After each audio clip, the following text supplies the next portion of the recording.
let's go after these 3 content boxes that we have inside our layout.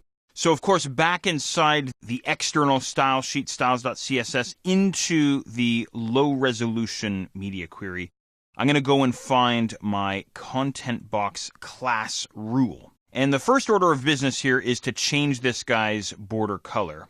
Now, I want to speed things up here a little bit. We're going to use the same border color that we've been using throughout this initial round of formatting for our different devices. So to speed things up a little bit, and I hope you don't mind, I'm simply going to go and grab the RGB color values off of the master ID selector, which we just set not too long ago. I'm going to copy those RGB color values, and I'm just going to paste them down for the border top and the border bottom for the content box class rule. Just be careful when you're doing this, though. You want to make sure that you're pasting them into the correct class rule in the correct media query, if that makes sense. So just be careful there when you're copying and pasting. All right, hopefully that worked for us.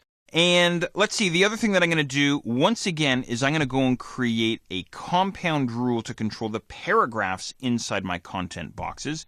So once again, .content box, now this is underneath and indented underneath content box, space P, and then I'll throw in my curly brackets there, my squiggly brackets.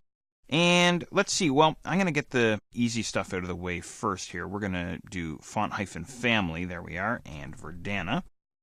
And I'm going to set the font size as well. Again, being a smaller resolution, I'm not sure how this is going to work out, but I'm going to try 80% here. I might have to come back and change this. And I also want to set my line height as well, again, for readability on a smaller screen. And I'll try 150%. All right, there we go. Go ahead and save up your work, and if you want, you can head back to your browser and refresh. Again, I'd really like to see this on an actual device, though, just to check the readability, and maybe I need to increase the font size here and perhaps the line height as well. But I have the CSS properties set inside the external style sheets, so if I do need to come back and change them, it's pretty easy to do, obviously. So there we go. That's the initial round of formatting for our 3 content boxes. So all we have left now is just the news feed area and, of course, some minor tweaks for our footer, and then we can move on to graphics.